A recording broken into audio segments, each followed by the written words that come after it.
David Gistao, buenos días. Hola, buenos días. Ignacio Camacho, buenos días. Muy buenos días. Paco Rosell, director del Mundo, buenos días. Muy buenos días, don Carlos. Bueno, pues ha hecho Torra una pregunta. Al referéndum de tal y de cual y la declaración independencia, ¿qué tiene usted que decir? Bueno, ¿y qué creéis que tiene que decir Sánchez, Paco? Bueno, yo creo que lo que va a decir Sánchez es previsible, porque no puede decir otra cosa, y está la Constitución y por tanto no es legal, no lo va a hacer, ¿no? Pero yo creo que esta entrevista tiene mucho interés. Primero, que el presidente va a hacer como sí para ganar tiempo y preservar sus aliados parlamentarios, y yo creo que hay una cosa muy importante para Torra, y es que se le da carta de legitimidad a una reivindicación y introducir en la agenda pues el referéndum, ¿no? Para Ignacio.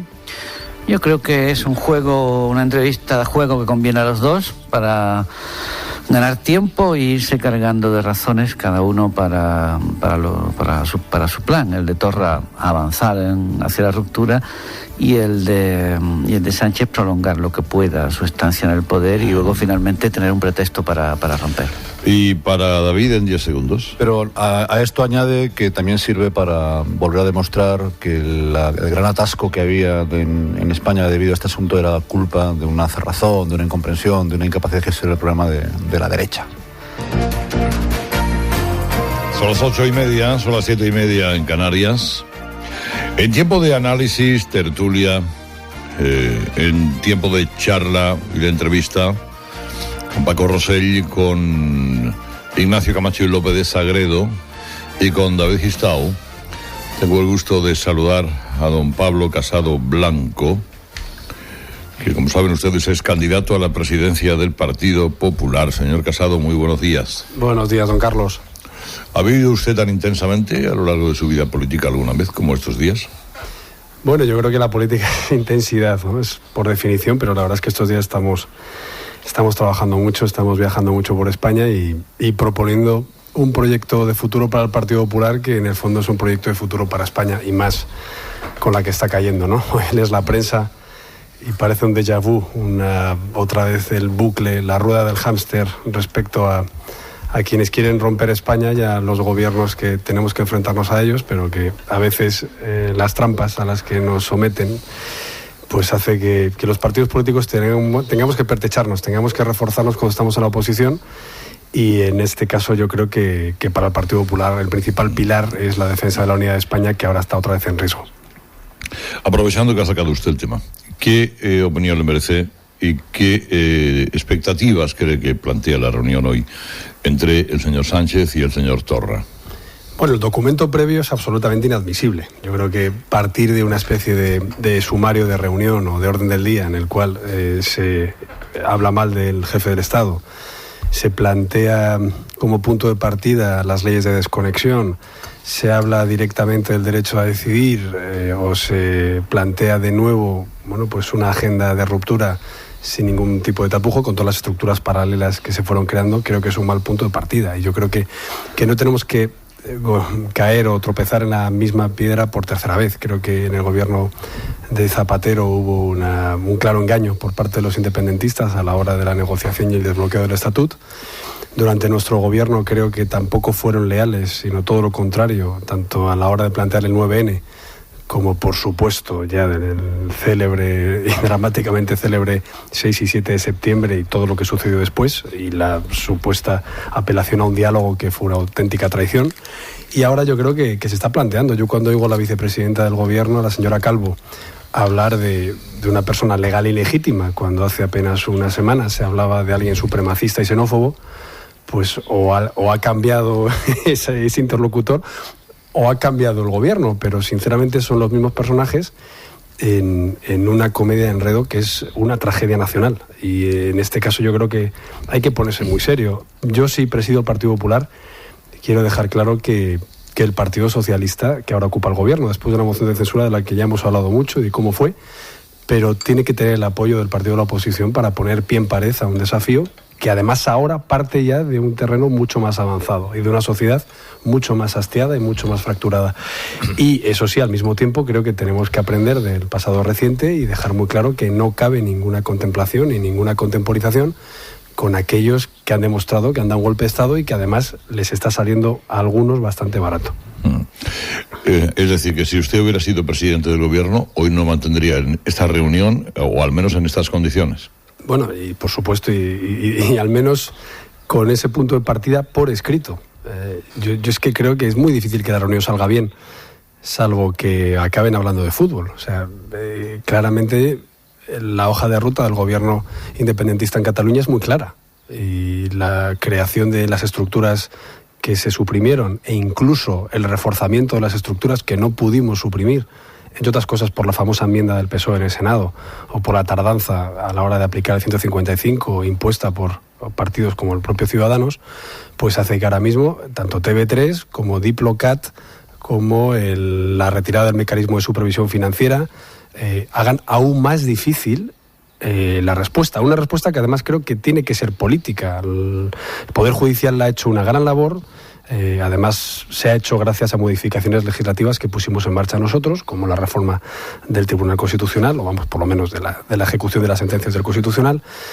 Pero yo creo que en este caso hay que hacer política, y una política que además prevenga de la judicialización de este llamado conflicto. Y yo había propuesto la semana pasada, precisamente en el marco de estas propuestas de futuro que tenemos en el partido, que tenemos que recuperar ya el delito de sedición impropia y el delito de convocatoria ilegal de referéndum, que fueron precisamente los que en el desafío del plan Ibarretxe permitieron que las propias Cortes Generales desbarataran el plan directamente, porque había una tipificación penal grave ya solo en el hecho de plantear estas cuestiones. Y luego es verdad que incluimos el recurso previo de inconstitucionalidad, pero solo para la tramitación de estatutos de autonomía. Creo que no es un mecanismo jurídico del que haya que abusar, porque se puede prestar a un filibusterismo legislativo, pero en cuestiones esenciales, como este tipo de leyes de desconexión, de ruptura, que tengan efectos absolutamente irreversibles, yo sí que estoy a favor de que ese recurso previo de inconstitucionalidad se amplíe. ¿Por qué no quiere usted integrarse en la candidatura de la señora Sáez de Santamaría? Bueno, porque no acaba el proceso electoral. Yo creo que yo me he comprometido desde el principio a integrarme en la candidatura que gane cuando acaben las elecciones. Ahora mismo, en términos futbolísticos, estamos en el descanso, y en el descanso no se amaña el resultado en el vestuario. O en términos de Fórmula 1, hemos corrido la pole position, y ya sabemos que vamos ella y yo en primer lugar, y ahora hay que correr la carrera y ver en clasificación quedamos. Yo desde el principio dije que si no gano, no voy a pedir nada a cambio y estaré con el equipo que decidan los militantes. Y si gano, nadie pierde, porque integraré a todos, no solo al equipo de Soraya, sino al resto de equipos que han quedado fuera del primer corte. Pero creo que no es bueno ahora mismo deslegitimar las normas que nos hemos dado. Yo no las propuse. Creo que las normas de este Congreso son francamente mejorables en cuanto al tema de inscripciones, el tema de corrientes de pago, el tema de participación, el tema de depuración de censos. Incluso podría poner en duda a lo mejor por qué en una segunda vuelta vota un distinto colegio electoral, pero es que yo no pongo en cuestión las normas, porque eso sí que es nuestro pilar fundamental. Si cambiamos de reglas en la mitad del partido, difícilmente podemos dar a nuestra militancia o a sus compromisarios, que también han votado los mismos militantes inscritos, difícilmente podemos dar una sensación de seriedad en un proceso que, por otra parte, ha quedado muy igualado. Estamos casi en un empate técnico, con una diferencia de 2 puntos, y además con candidaturas que han quedado fuera, que han tenido también mucho voto. Digamos que hay un 63% de los militantes que han participado que no han apoyado la candidatura que ha quedado por estrecho margen primera. Y una reflexión más. Cuando hablamos de que gobierna la lista más votada, nosotros propusimos una reforma legislativa en el año 2014, que luego volvimos a proponer en el acuerdo de investidura con Ciudadanos, que precisamente decía que incorporábamos la segunda vuelta en las elecciones municipales. Es decir, lo digo porque a veces se escucha que se contrasta la segunda vuelta con la lista más votada. Todo lo contrario. En nuestra reforma legislativa, de la que dio buena cuenta además esta cadena, lo que proponíamos era que si el primero quedaba con un margen suficiente de diferencia con el segundo, pasaba directamente a ser el alcalde con un reparto proporcional de los concejales. Había un segundo lugar en el que el margen era más estrecho, y luego ya, si no, se pasaba a una segunda vuelta con todos los partidos que hubieran superado el 15%. Bueno, pues eso es prácticamente el reflejo de lo que hemos aprobado para las elecciones primarias del Partido Popular. Si hay un estrecho margen, pasamos a segunda vuelta. En este caso, creo que es claro. Debate, va a haber debate. ¿El debate ha de ser ideológico? ¿Necesita el PP un debate ideológico? Yo creo que la política en España necesita ideología. Creo que después de la crisis económica, yo no soy de mirar hacia atrás, soy autocrítico, pero con el orgullo de que creo que pertenezco a un partido que ha hecho las cosas bien. Pero es verdad, cuando gobiernas en minoría, cuando hay una fragmentación parlamentaria, cuando hay una irrupción de nuevos partidos, algunos de ellos populistas, cuando hay una crisis económica, etcétera, etcétera, es verdad que hay cuestiones que no te han dado tiempo a hacer o que no has puesto el foco suficiente para que la sociedad esté opinando de esas cuestiones importantes. Digamos que lo urgente te impide hacer lo importante. Y es verdad que en los últimos años hemos hablado poco de ideología. E incluso se ha visto en los medios de comunicación que era muy bueno no hablar de ideología. Yo no estoy de acuerdo. Yo estoy en política por ideas, por principios y por valores. De esas ideas, principios y valores luego penden todas las políticas sectoriales. Si hablamos, por ejemplo, de la idea de libertad, hablaremos de bajar impuestos. Si hablamos de la idea de la unidad de España, hablaremos de legislación de vertebración territorial. Si hablamos de la idea de la familia, hablaremos de educación, sanidad, pensiones o dependencia. Si hablamos de la idea de la unidad en la defensa contra el terrorismo, hablaremos de la ley de seguridad o de la medida de prisión permanente revisable. O si hablamos de la idea de eficacia en la gestión y honestidad, hablaremos de regeneración política. Por tanto, esos principios para mí son imprescindibles. Y yo creo que ahora mismo debatir de ellos en un Congreso que, al ser extraordinario, no ha podido presentar ponencias ni enmiendas, es positivo. Y además es positivo hacerlo de forma constructiva. Esto no es una cuestión de contrastar liderazgos políticos, o solo eso, porque hay que recordar que nuestro partido, al menos, no se basa solo en una cabeza. Nuestro partido es un partido de concejales, de alcaldes, de diputados provinciales, de diputados autonómicos, un partido venido de abajo a arriba, en el que es muy importante quién sea el candidato a las próximas elecciones generales, pero al que nada le va a servir si no tiene un partido fortalecido y bien representado en las elecciones previas. Yo por eso estoy hablando más de que, igual que en el maratón hay que atarse ante los cordones para echar a correr, ahora tenemos que atar bien el partido antes de empezar a hablar de las próximas elecciones, porque si no estamos fuertes como partido y unidos, pero también fuertes como partido, es muy complicado que tengamos buenos resultados. Yo creo que por eso el debate ideológico es sano y, en mi opinión, además es imprescindible, porque tenemos que enfrentarnos a un gobierno de socialistas, de podemitas, de independentistas y de batasunos, o al menos los que han apoyado esa investidura o esa moción de censura, y para eso hace falta tener las cosas muy claras y los principios muy firmes. Mis compañeros quieren seguramente preguntar. ¿Quién quiere comenzar? Pues puedo ser yo mismo, Ignasi. Señor Casado, aludía usted antes a este extraño procedimiento electoral con un doble colegio de voto directo y luego de voto indirecto, de voto censitario, decía ayer nuestro compañero Rosell. Sí, cierta validad censitario. Que corre el riesgo de convertir la segunda vuelta en una especie de conjura palaciega. ¿No tendrían que decir los candidatos que han quedado fuera de esta segunda vuelta públicamente a favor de quién se pronuncian en esta última opción? Pues digo, para evitar la sensación de conjura, de conspiración, de búsqueda de votos subrepticia. Y en segundo lugar, ¿hasta qué punto los compromisarios tienen disciplina de voto con sus respectivos aparatos de partido o jefaturas provinciales o territoriales? Bueno, la conjura palaciega sería si ahora nos sentáramos a acordar una candidatura unitaria sin esperar a que acabe el proceso electoral. Que es otra fórmula de conjura palaciega, sin duda. Ahí verdaderamente hay que tener claro que los inscritos votaron sabiendo cuáles eran las normas. A lo mejor, si hubieran sabido que no había segunda vuelta, hubieran votado algo distinto. O incluso a lo mejor nos hubiéramos unido a algunas candidaturas antes de ir a votar. Pero es que había una segunda vuelta. Entonces yo, sinceramente, es un debate que me sorprende. Sobre todo porque la otra candidata en este mismo sitio, en este mismo plató de estudio de radio, cuando le preguntasteis al respecto hace unos días, dijo que por supuesto las normas estaban para cumplirse. A mí me preguntaron a pie de urna antes de votar. Preguntaron al resto de candidatos, incluso a los que tenían menos expectativa de ganar. Entonces yo, sinceramente, es un debate que no acabo de entender, y además creo que hace mucho daño porque deslegitima al proceso y, por cierto, empieza a molestar a los compromisarios, porque hay que recordar que estos señores han sido votados también por los mismos que nos han votado a Soraya y a mí. Que entonces no creemos en la democracia representativa. Pero, señor Casado, el daño se lo hacen ustedes cuando hacen un sistema que revela una desconfianza, un recelo sobre el voto de los afiliados, pero y prepara esa segunda vuelta por si acaso se equivocan. Da la sensación. Eso habría que preguntárselo a los propuestos. Pero esa no era la pregunta, sino si los candidatos derrotados deberían mojarse antes. Hay un perfil también que tenemos que ver. En las primarias norteamericanas hay delegados y superdelegados, que es algo parecido. Es decir, los delegados son los que han votado directamente las personas que participan, y hay unos superdelegados que incluso participan habiendo perdido su candidato. O, por ejemplo, si nos vamos al sistema de democracia representativa, vemos que somos los diputados elegidos en las urnas de las distintas circunscripciones las que luego votamos a otro diputado que consideremos. Es verdad que en España siempre se ha votado el número 1 por Madrid, pero podríamos votar el número 2 por Pontevedra, si quisiéramos, ¿no? Y el tercer ejemplo sería, segunda vuelta es la que rige en Francia, la que rige en las repúblicas latinoamericanas, y yo creo que el señor Macron o el señor Iván Duque no está legítimo. Con voto directo. A la pregunta. Bueno, yo por eso he dicho que no tendría ningún inconveniente en que volvieran a votar los mismos inscritos.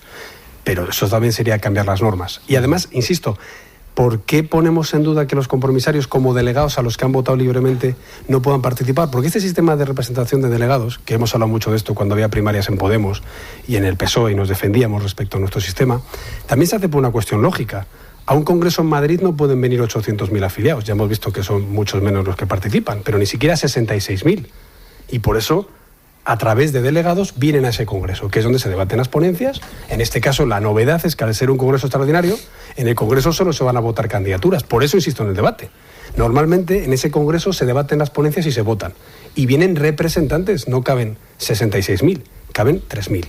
Dicho eso, ¿es positivo que el resto de candidatos que han quedado fuera del corte digan qué candidatura consideran que es mejor? Yo creo que sí, y en eso estamos.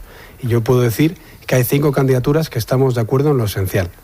En lo esencial, que es un modelo de partido y en un modelo de sociedad y en un modelo de proyecto político para España en el que primen, bueno, pues la política, los valores y los principios, y que en los próximos días, pues tanto los responsables autonómicos y provinciales como los candidatos que se han quedado fuera del corte, pues tendrán oportunidad de decirlo. Y me habías preguntado otra cosa. Si los compromisarios, si cree que los compromisarios tienen una disciplina de voto, una dependencia de sus... Yo es lo que estoy intentando reivindicar. Sus aparatos. Vamos a ver, el primer tramo de campaña, yo hice una campaña moviéndome mucho por España, no pidiendo apoyo a nadie y casi alardeando de que a mí no me apoyaba ningún varón ni ninguna persona relevante, o por lo menos yo no lo había pedido. Ese tramo de campaña es distinto. En ese tramo de campaña a lo que nos estamos dirigiendo es a compañeros muy movilizados, generalmente con responsabilidades públicas, que son los compromisarios, a los que se les tiene que dar una idea de partido, que en mi opinión es un partido que tiene que estar más movilizado, más revitalizado, más activo, más presente en la sociedad. Creo que el mundo ha cambiado y los partidos tradicionales cambiamos o nos cambian.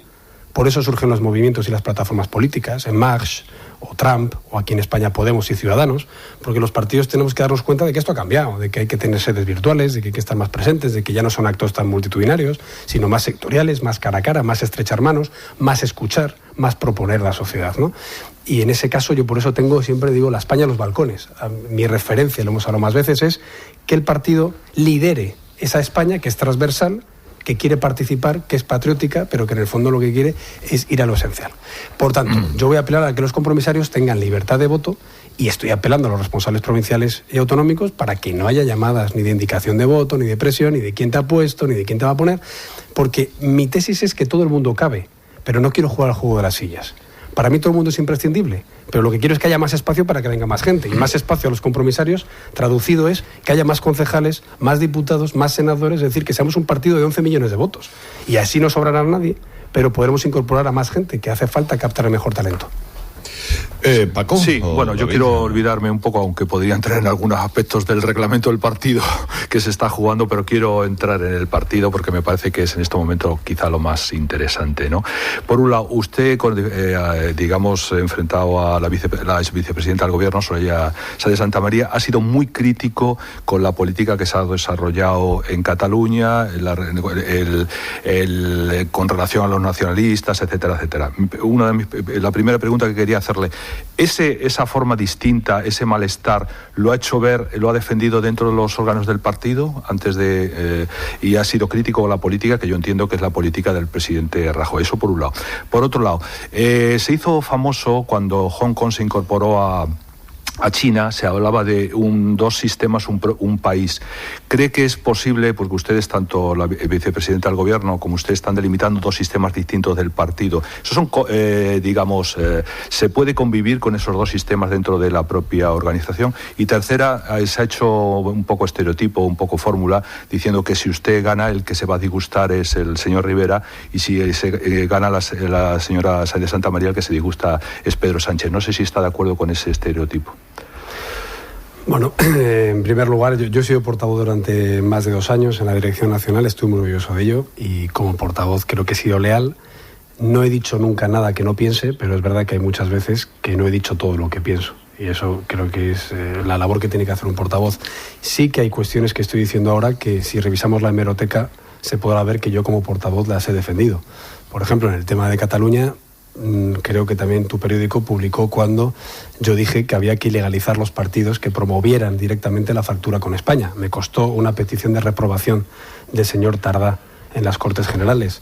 O todas mis enganchadas con el señor Puigdemont, la última la semana pasada por Twitter, y con el señor Torra, respecto a cuándo había que aplicar el 155 y qué debate xenófobo y supremacista estaban haciendo. Claro, en la época en la que yo decía como portavoz que eran supremacistas, prácticamente me abucheaban cuando iba a Barcelona. Ahora, como ya lo dice hasta Paco Frutos y Josep Borrell, después de las manifestaciones del 8 de octubre, pues ya es un discurso que se ha asimilado, pero por supuesto que yo considero que fui vanguardia a la hora de enfrentarme al secesionismo. En temas tributario, también en el Grupo Unidad Editorial, fui portada en Expansión en la plena campaña del año 2016, pidiendo un IRPF por debajo del 40% y una bajada sustancial en sociedades.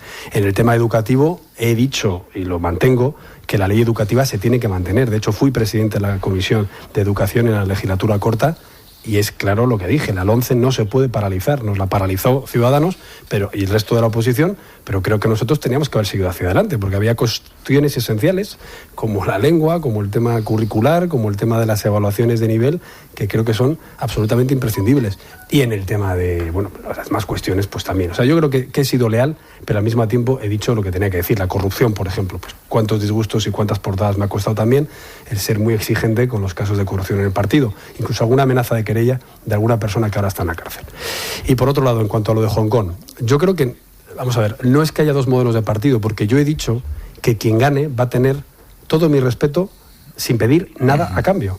O sea, yo no estoy anticipando aquí una contra dentro del partido. Todo lo contrario, si yo creo que no hay que converger ahora, iba a decir en un cierre en falso, ¿no? Sencillamente en un incumplimiento de los estatutos y de nuestras normas, es precisamente porque tenemos la capacidad de plantear, no al 60% de la militancia, sino a todo el 100% de los que tienen que participar, nuestros modelos de partido. Modelos de partido que yo creo que tienen muchos puntos también en común, pero que hay cuestiones que son distintas. Entonces yo lo que digo es que si gano, voy a dar, por supuesto, cabida a todos los equipos del resto de candidatos, tanto los que vamos a concurrir ahora al Congreso como los que se han quedado fuera. Y si pierdo, yo no voy a plantear ningún palo en la rueda, pero creo que en ese sentido el partido necesita esa confrontación o ese debate de qué modelo queremos. Y la tercera pregunta, Paco. Sí, no, era un poco que se había hecho un estereotipo diciendo que si usted gana, el que sea un disgusto el señor Rivera, y el que sea, yo lo que creo es que yo soy el vicepresidenta del gobierno, sería el presidente del gobierno, Pedro Sánchez. Yo creo que yo soy el candidato que menos gusta a la izquierda, porque soy el que más confronto ideológicamente con ellos. Entonces, y esto es evidente. Yo reconozco, tengo muy buen talante y me llevo bien personalmente con todos, pero bueno, mis enganchadas con Podemos y con el Partido Socialista, pues han sido sin ningún tipo de freno, porque creo que no son un modelo positivo para el futuro de España ni de mis hijos, ¿no? En el caso de Ciudadanos, yo siempre he dicho que, lejos de ignorarlos o de simplemente insultarlos, mi tesis es ganarlos. Y mi tesis es esos 3 millones de votos, recuperarlos para el partido, porque es que en España hay millones de personas deseando que les demos una excusa para volver a confiar en nosotros. Entonces yo creo que es sencillamente un enfoque distinto a cómo tenemos que volver a construir un partido hegemónico de centro-derecha en el que quepan los de Ciudadanos, los que se fueron a Vox, los de algún partido regionalista. Por ejemplo, miro hacia Cantabria, que sigue ahí gobernando el que nunca ganó las elecciones. El de algún partido... ¿A usted qué le parece el concepto que manejó el expresidente del gobierno, José María Aznar, que habría que reconstruir la derecha, todo el ámbito del espacio de la derecha, y lógicamente se estaba refiriendo, pues, incluyendo a Ciudadanos e incluyendo a Vox? Bueno, es algo evidente que si con 8 millones de votos nos han echado por la puerta de atrás con una moción de censura, si con 8 millones de votos en el 2015 nos quitaron la mitad de las alcaldías y autonomías donde ganamos, si con 8 millones de votos hemos dependido de bisagras nacionalistas o de pactos con partidos nuevos con cierto oportunismo, pues yo creo que no es suficiente. Yo no quiero este partido de 8 millones de votos, ni mucho menos el de 5 millones de votos que nos dan las encuestas. Yo quiero el partido de 11 millones de votos. Ese suelo electoral, ¿cómo se recupera? Bueno, se recupera ampliando espacio. Hay quien dice, no, es que este discurso que hace Pablo Casado es muy pata negra. Bueno, es que para ocupar el centro no hay que moverse. Que es muy de derechas. No, bueno, yo creo que es un muy reconocible. Pero yo tengo una frase siempre que digo, que es que para ocupar el centro no hay que moverse de sitio. Hay que ampliar el espacio de actuación.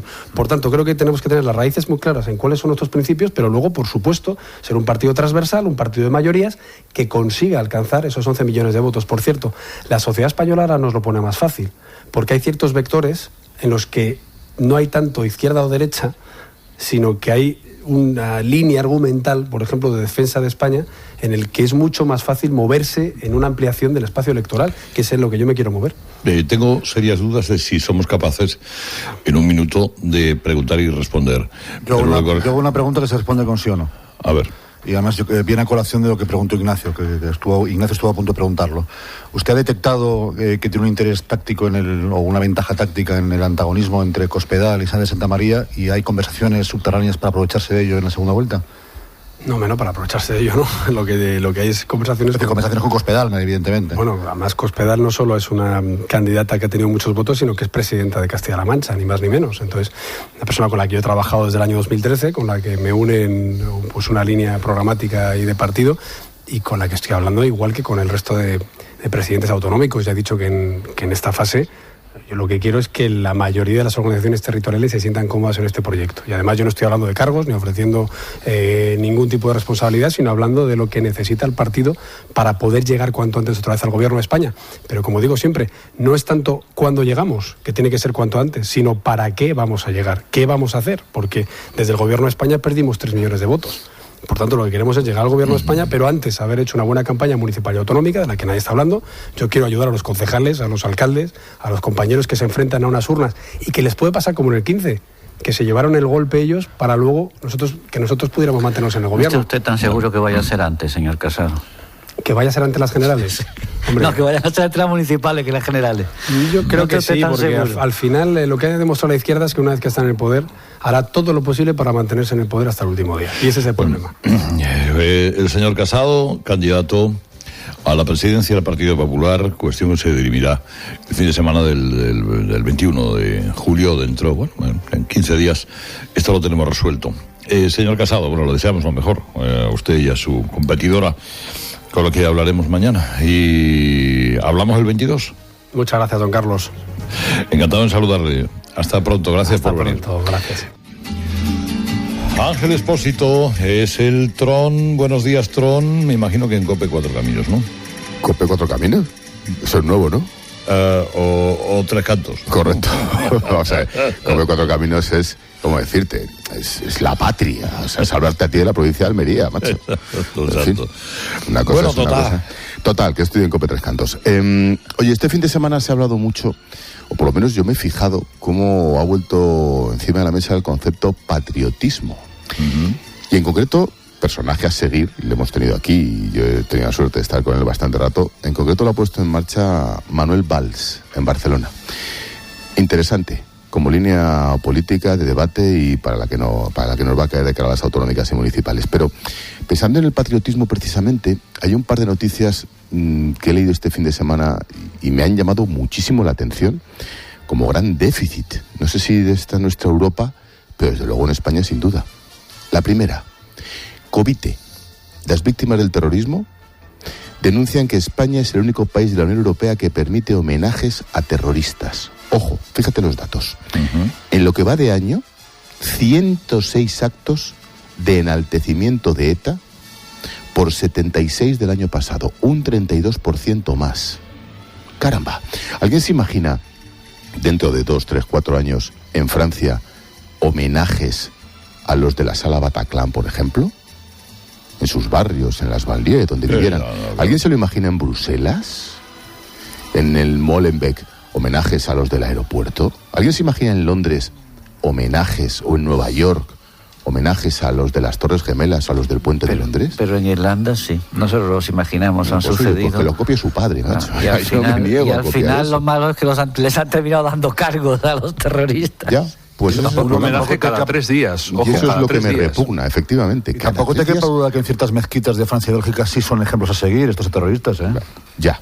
De ahí a que el gobierno francés admita, autorice o mire para otro lado, ni siquiera la Fiscalía presente ningún tipo de recurso ante esos acontecimientos, pues allí nunca diré que en Francia le vaya a pasar algo así. Pero hoy por hoy me da que no pasaría. Y si no, la siguiente noticia. La leí en el Confidencial, creo. Quemar fotos del rey, ya era tiempo que no era delito, pero ya se ratifica tras una condena a España del Tribunal Europeo de Derechos Humanos. Correcto. Esto empieza por aquellos 2 chavales que en el año 2008 fueron condenados por quemar fotos del rey en Gerona, ¿os acordáis? Sí, sí. Bueno, pues ahora resulta que van en contra, las condenas, van en contra del pluralismo, la tolerancia, el espíritu sin el cual no hay una sociedad democrática. Lo dice el Tribunal Europeo de Derechos Humanos. Los referidos eran el tal Jaume Roure y, vaya nombre, y Enric Esther Taulats. Caramba. O sea, ¿alguien se imagina esto? No sé, es en Francia que pitas el himno y te suspenden el partido, que quemas el retrato de Macron o que cremas el retrato... Digo, yo la libertad de expresión está muy bien. Pues, Expósito, en Estados Unidos tuvieron un debate jurídico interesante parecido a este con la quema de la bandera y la puedes quemar. Sí, ve ya. Por los mismos motivos, por el mismo argumento. Pues a mí, ¿qué quieres que te diga? Será todo muy libertad de expresión, será todo muy Tribunal Europeo de Derechos Humanos. A mí no me gusta nada. Bueno, en algo hemos contribuido enviando ciertos jueces a ese alto tribunal, ¿no? En algo no, Paco.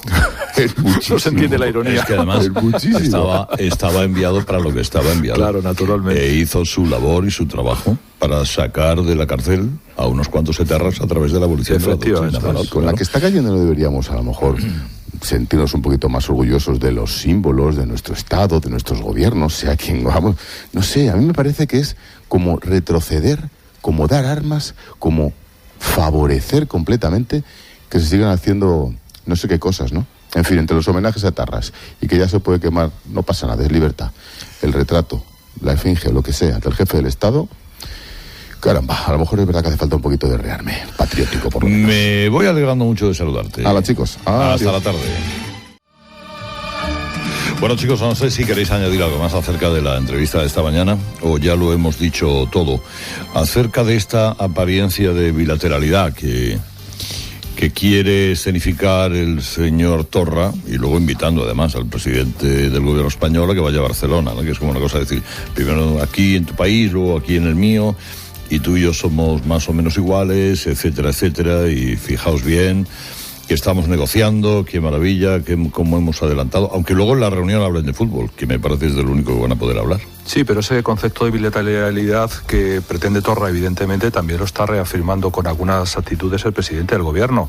Primero dijo que en las circunstancias actuales no se podría sacar adelante la financiación autonómica que comprometió Rajoy con el resto de comunidades autónomas y se va a establecer una bilateralidad en ese sentido para resolver determinados problemas financieros que habrá que ver en qué consiste con la propia Cataluña, ¿no? Y luego, bueno, está también el planteamiento del presidente del gobierno de retirar algunos de los recursos que en su momento se plantearon ante el Tribunal Constitucional e incluso, porque eso ahí está la declaración de Barcelona, que yo creo que es una declaración que se firmó en su día entre el PSC y el PSOE, que es un manual de referencia, en el sentido de que determinados aspectos no constitucionales del Estatuto de Cataluña que se echaron abajo se podrían reponer por vía de alguna ley orgánica, o sea que no estamos en ese concepto de bilateralidad. Por eso digo que hoy, independientemente de que el presidente no pueda hacer determinadas concesiones, sí ya ha hecho una importante, que es reconocer una agenda que en cierta forma legitima a aquel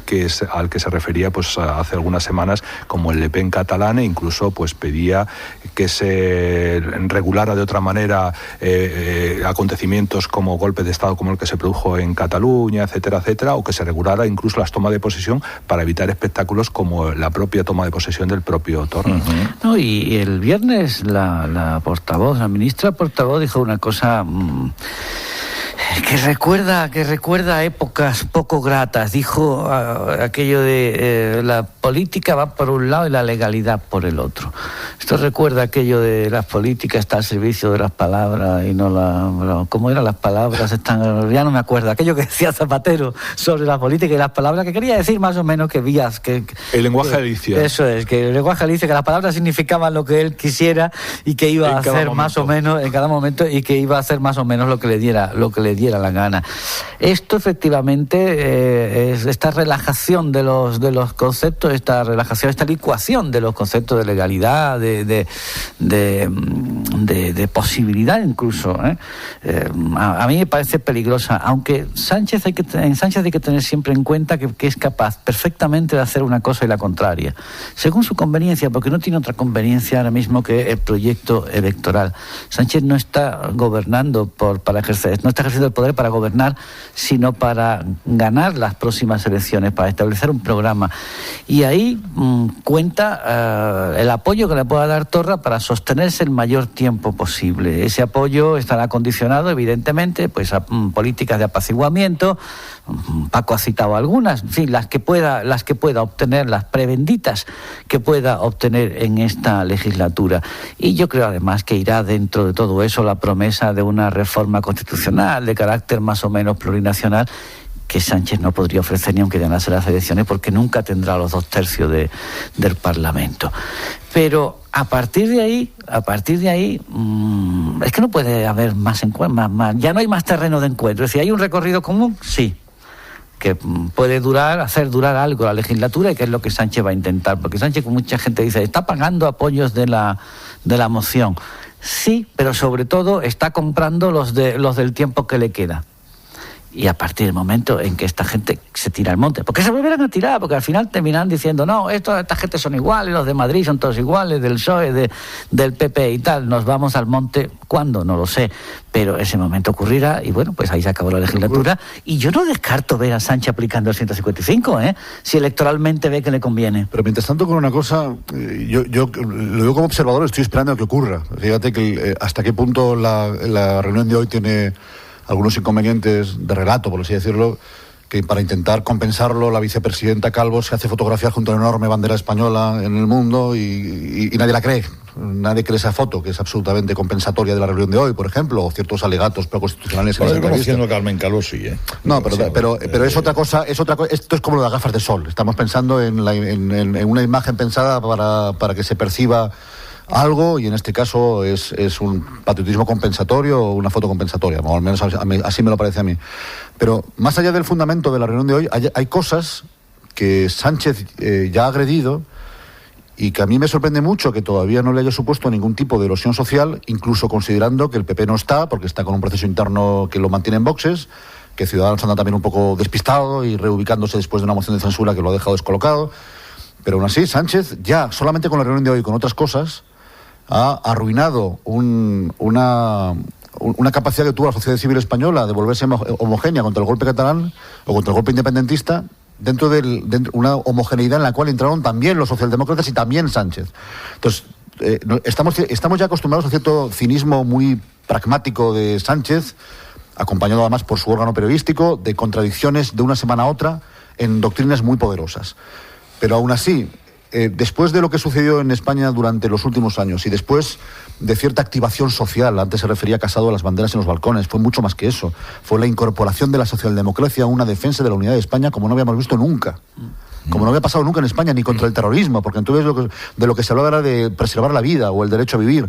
Esta vez, por primera vez en todo el ciclo democrático, la socialdemocracia se incorporó con verdadero entusiasmo constitucional, por así decirlo, a la defensa de la unidad de España, después de haber dado salvoconductos progresistas. Lo que pasa que todo esto, sí, pues, en algún momento, lo que pasa que el presidente, yo creo que lo va a intentarlo, y si se ve perdido, pues reubica la orquesta y le da voz al ministro de Asuntos Exteriores, Borrell. Entonces va a ir graduando todo eso. Sí. Lo que dice Ignacio tiene razón. Si en un momento determinado tiene que apelar de nuevo al 155, apela. Y le pedirá a Ciudadanos y al PP que lo volvemos al si sale, y si no, pues... Hombre, pero él también apoyó apoyó cuando Sí, se lo pidió, sí, por eso, claro, por es eso, lógico por que eso. si tiene que aplicarlo, Ahora, sí, pero apoyo, tan y cierto el es se lo tiene que dar. el resultado si la Entonces, eso, entrevista Carlos, ha ido bien como o que mal. le ha responsabilizado directamente, y yo creo que fue uno de los momentos más tremendos del debate, fue cuando el propio Pedro Sánchez responsabilizó al PP de la situación en Cataluña. Bueno, Sí, voy a lo ha hecho hablar, varias veces, saludo a además. Madalena Valerio, que sabéis que es la ministra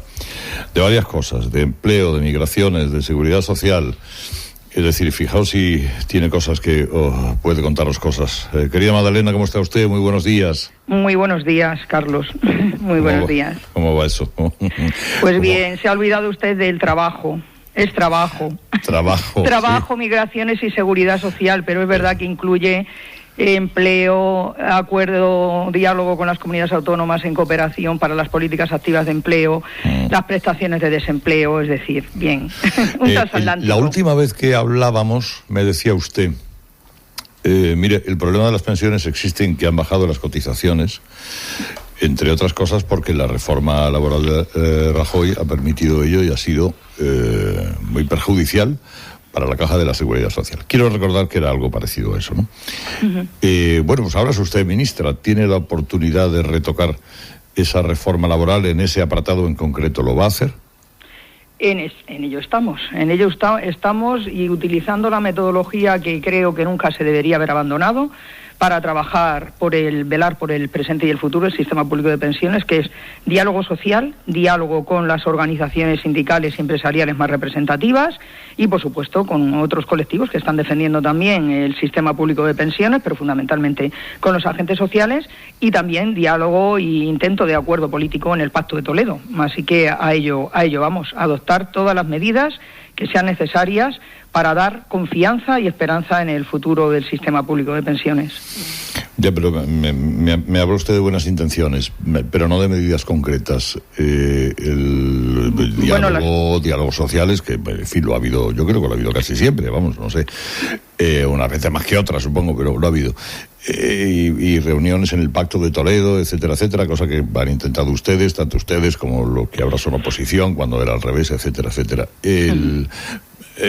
Pero para aumentar las cotizaciones a la Seguridad Social, que la Seguridad Social no sea el susto de cada paga extra que vamos a hacer, usted propone subir impuestos, que me imagino que sí, o crear impuestos nuevos, o subir cotizaciones. Vamos a ver, lo primero que hay que hacer es retomar el diálogo social, que aunque usted me está diciendo que nunca se ha abandonado, esto no es cierto. La mesa de diálogo social sobre el sistema público de pensiones lleva sin reunirse desde la primavera del año pasado. Yo lo que voy a hacer es, antes de que concluya el mes de julio, reunirla. Pero por otro lado, por supuesto que se tiene que cotizar más. Por suerte se acaba de firmar un acuerdo entre la patronal y los sindicatos más representativos que va a significar un incremento salarial. Es un acuerdo muy bueno para 3 años, con incrementos del 2% y el 3% en función de algunas variables.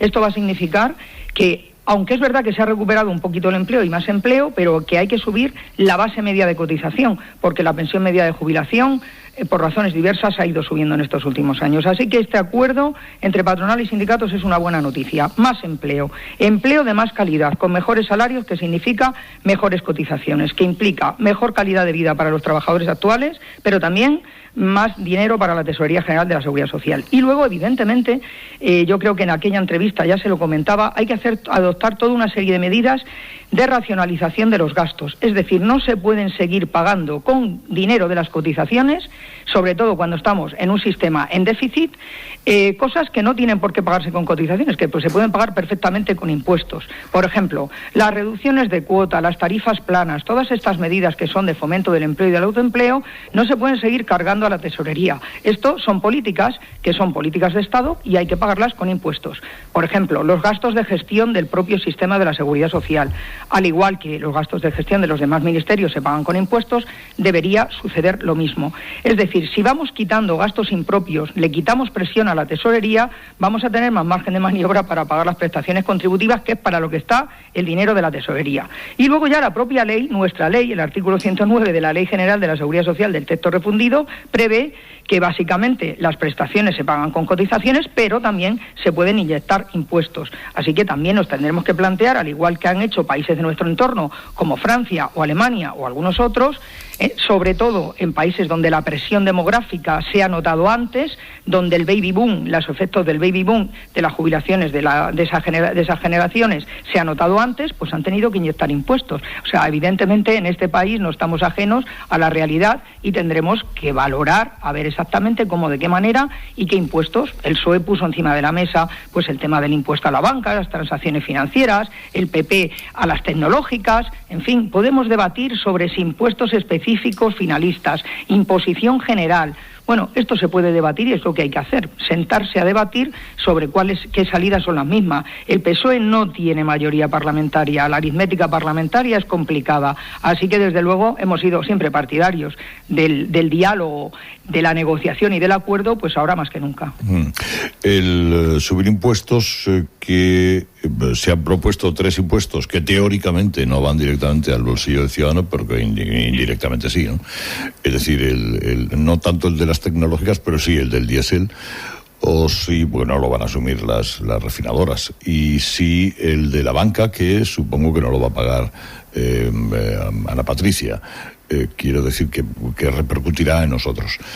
Espero que no. Yo estoy convencida que los bancos de este país van a ser solidarios con el sistema público de pensiones y al final la decisión, cuidado que yo no soy la ministra de Hacienda y tampoco me quiero meter, ya bastante tengo con lo que tengo, pero evidentemente se tiene que trabajar en esta línea y estoy convencida de que los bancos de este país, entre otras cosas porque tienen como clientes, tienen también a los más de 10 millones de pensionistas del país. Si sumamos los 8 millones y pico, casi 9 de pensionistas en general, los 600.000 de clases pasivas y los 400.000 que cobran pensiones no contributivas o 450.000, son clientes también de los bancos. Yo estoy convencida que igual que este país ha sido solidario con la banca, con las cajas de ahorros quebradas, los bancos que han permanecido tienen más cuota de mercado en estos momentos y tienen más posibilidades de negocio y de beneficios. Estoy convencida que van a ser solidarios también con el sistema público de pensiones, entre otras cosas porque los pensionistas son sus clientes.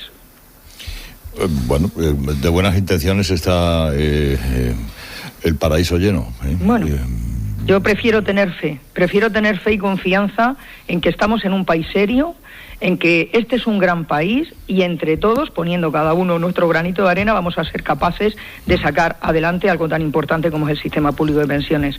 Que, por cierto, los pensionistas han contribuido a que las desigualdades que existen en este país y que han existido a lo largo de la crisis y ahora que estamos remontando también, España nos están diciendo, OCDE, nos están diciendo las encuestas del INE, nos están diciendo que ahora mismo es el paraíso de los trabajadores pobres. Hay personas que están encontrando trabajo pero siguen siendo pobres y personas que están paradas y que no cobran prestaciones. Los pensionistas han sido un colchón para todas esas personas, lo están siendo, así que tenemos una deuda con ellos y con los futuros también pensionistas, que algún día querremos serlo.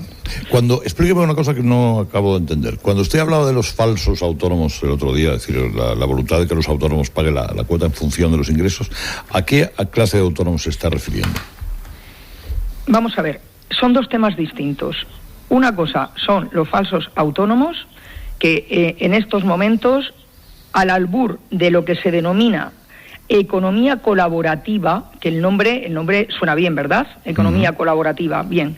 Pues utilizando esta figura de la supuesta economía colaborativa, ahora hay toda una legión de trabajadores y trabajadoras que están falsamente, o sea, les obligan, o sea, porque es que claro, las personas necesitan trabajar, así que tienen que aceptar las condiciones que algunas empresas les imponen. Les obligan a darse de alta como autónomos, incluso muchos de ellos tienen que comprar las herramientas de trabajo, por ejemplo, la bici, la moto para hacer el transporte, poner su coche a disposición de la empresa para la cual transportan productos, y figuran como autónomos cuando realmente son trabajadores por cuenta ajena como la copa de un pino. Claro, estas empresas están haciendo competencia desleal a millones de empresas que hay en este país que tienen contratados legalmente a sus trabajadores, que les están pagando lo que les tienen que pagar, que están cotizando por lo que tienen que cotizar. Entonces, evidentemente, a esto me refiero cuando digo falso autónomo. Y bueno, en estos momentos el gobierno va a poner en marcha, además con una metodología participativa, teniendo en cuenta a las comunidades autónomas, teniendo en cuenta pues a todos los ministerios que están afectados por esta materia y a todas las sociedades en su conjunto, un plan de lucha contra la explotación laboral. En este país, por desgracia, siglo XXI, existen trabajadores y trabajadoras que están en situación de explotación, precariedad, malas condiciones laborales, sueldos míseros, contratos a tiempo parcial fraudulentos que trabajan mucho más que a tiempo completo, pero no les pagan las horas, no se cotiza por esas horas. En definitiva, esto es competencia desleal para los montones y montones de empresas y autónomos en este país que realmente cumplen con sus obligaciones, porque un gran país necesita una gran sociedad que ayude a mantener todo un sistema de bienestar, porque si no, evidentemente las cifras no cuadran. Y ya para concluir, otro tema es la cotización de los autónomos. Hay una subcomisión en el Congreso de los Diputados que está trabajando sobre una serie de reformas en el régimen especial de trabajadores autónomos, y uno de los temas que está puesto encima de la mesa es que hay como una cuarta parte de los autónomos de este país que están cotizando por encima de lo que deben, porque tienen rendimientos bajísimos y tienen que cotizar una cotización mínima de en torno a unos 300 euros al mes, y a veces ni siquiera obtienen esos rendimientos. Pero también hay unas 3/4 partes aproximadamente que están cotizando por debajo de sus ingresos, que eso luego es negativo para el sistema en estos momentos porque se recauda menos cotización, pero es que es malo también para ellos en un futuro, porque al final les terminarán quedando pensiones muy bajas, porque estamos en un sistema contributivo. Cuanto más se contribuye, más se cobra luego de pensión. Así que es malo para el presente, pero también para su propio futuro. Yo comprendo. Madalena, seguiremos hablando cuando usted quiera, usted ya lo sabe. Muchísimas gracias, Carlos. Yo encantada de atenderles. Muchísimas gracias, querida Madalena. Un abrazo muy fuerte. Un abrazo muy fuerte, un saludo a todas las personas que nos escuchan. Momento de escuchar la copla del día que ya nos trae Luis del Val. Me gustan mucho las formas de la ministra Calviño. Me gustan sus nombramientos con parientes, con amigos, para que luego murmuren las lenguas de doble filo que el socialista se olvida de cuñados y sobrinos. Son los carcas de derechas los que creen que el socialismo no defiende a la familia, su tradición, su prestigio. Pero esa es una leyenda que es falsa, porque es ficticio que todo buen socialista no socorra al conocido, al hermano, a los cuñados, en cuanto le es concedido cargo en la administración con poder designativo. Para no quedarse corto, el jefe de la Calviño, Pedro Sánchez, que preside el Consejo de Ministros, ha aumentado en gran medida los altos cargos, caudillos del lío administrativo, directores generales, secretarios de estadillo, que lo son de Estado. Pero es que su cometido es tan nuevo y tan insólito que hasta parece ficticio. Hay que despolitizar, dijo Sánchez, decidido, que se nombre a los mejores, aunque no sean políticos. Y ahora todos son del PSOE, parientes o conocidos. Me gustan mucho las formas de la ministra Calviño, que no nombra ningún cargo sin el mérito adquirido de tener un parentesco con alguien del socialismo. Dice usted que es catedrático y ha publicado 10 libros, es conocido en Bruselas y hasta en Estados Unidos. ¿Pero tiene usted carné del sumum del progresismo? Es decir, ¿es afiliado al PSOE y el socialismo? ¿No tiene usted a un cuñado o en UGT algún primo que pueda garantizar que usted va a ser objetivo? Se va a despolitizar el cargo administrativo, lo que quiere eso decir que altos cargos sin oficio los podrán desempeñar si son del nacionalismo o de las filas de Iglesias, Podemos, Nuevo Marxismo. Cumple su palabra Sánchez, un gobierno sin políticos, y la discípula fiel, el ejemplo más sumiso, lo proporciona sin duda la gran ministra Calviño. Y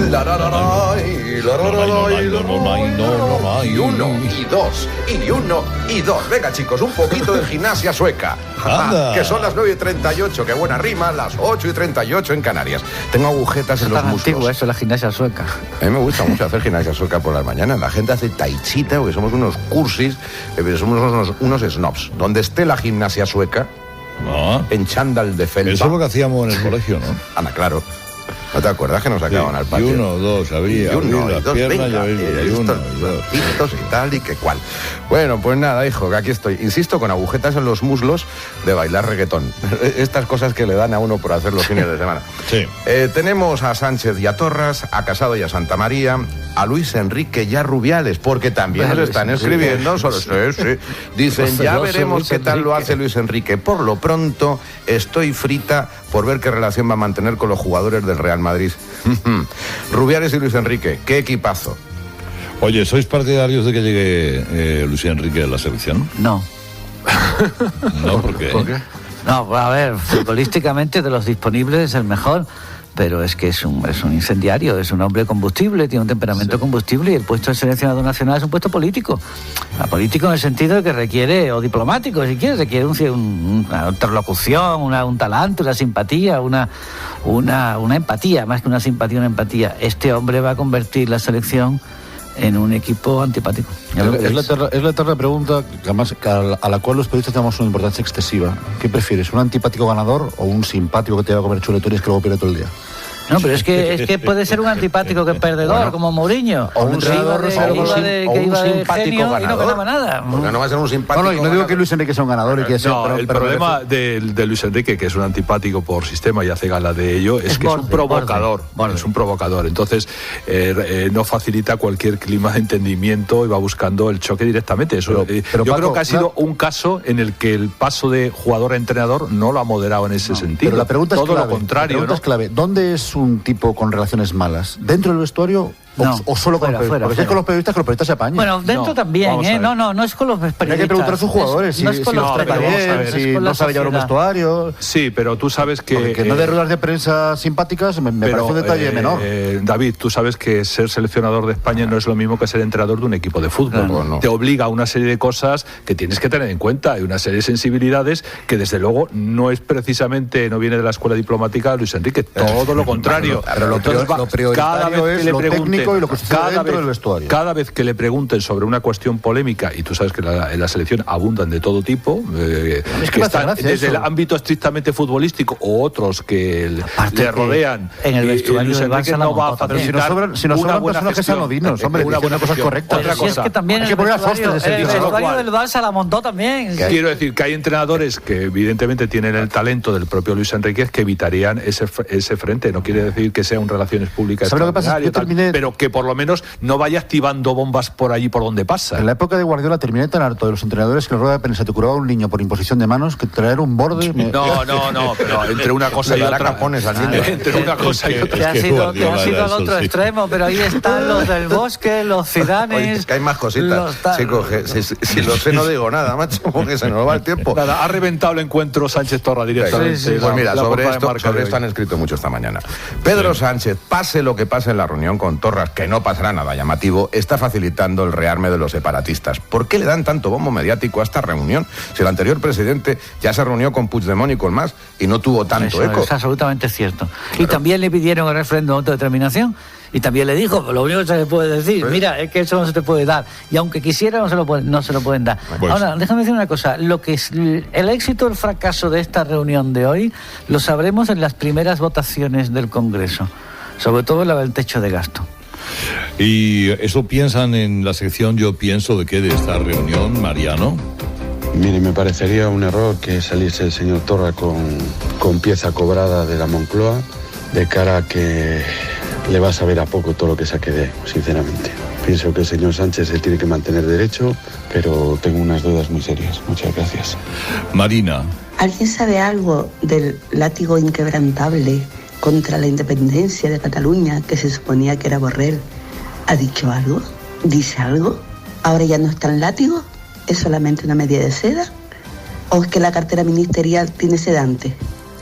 ¿Y Roberto? El presidente Chistorra se va a reunir hoy con el presidente Raivan. Vaya dos, crack, ¿eh? Uno intentando separarse de España con las mismas ganas que los de antes y el otro poniéndoselo fácil. ¿Qué le dirá Chistorra a Raivan? Le dirá, Raivan, que yo estuve ahí cuando te quisieron echar a la puerta de la sede de Ferraz para que no te echaran, con pancartas a tu favor. Y Raivan le dirá, gracias, hombre, gracias. ¿Qué es lo que quieres? Venga, que te regalo lo que tú quieras. Venga, que si yo soy aquí ahora el que mando en España, yo regalo todo. Si no es de mi bolsillo. Bueno, hay cosas que no puedes regalar. No. Aunque quiera. O más que se lo pida, vamos. O sea que no, bueno, en fin. ¿Y algún otro asunto antes de pasar? Las primarias en el Partido Popular, la visita de Casado, esa segunda vuelta.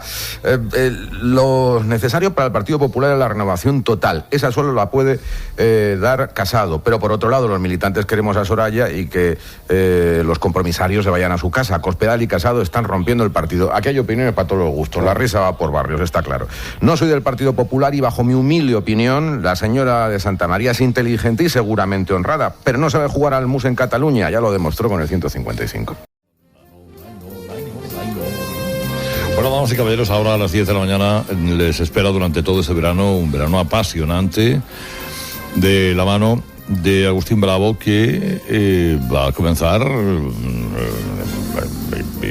y va a acabar y en medio va a seguir llenando la vida de palabras y de frescura y de ideas y de músicas y de tantas cosas. Buenos días, querido Agustín. ¿Qué tal? ¿Cómo estás, Carlos? Vamos a esperarte sigilosamente, intentando dar compañía y hacerlo lo mejor posible, pero es imposible. Te esperamos para los polígonos y para lo que quieras. A ver, para los polígonos estaremos en polígonos. Vamos a comenzar en el polígono, siempre comenzamos tradicionalmente en el polígono de la Palmerilla. Y vamos a comenzar con una magnífica empresa de caucho, de reconversión del caucho, la empresa de Antonio del Navo. Hombre.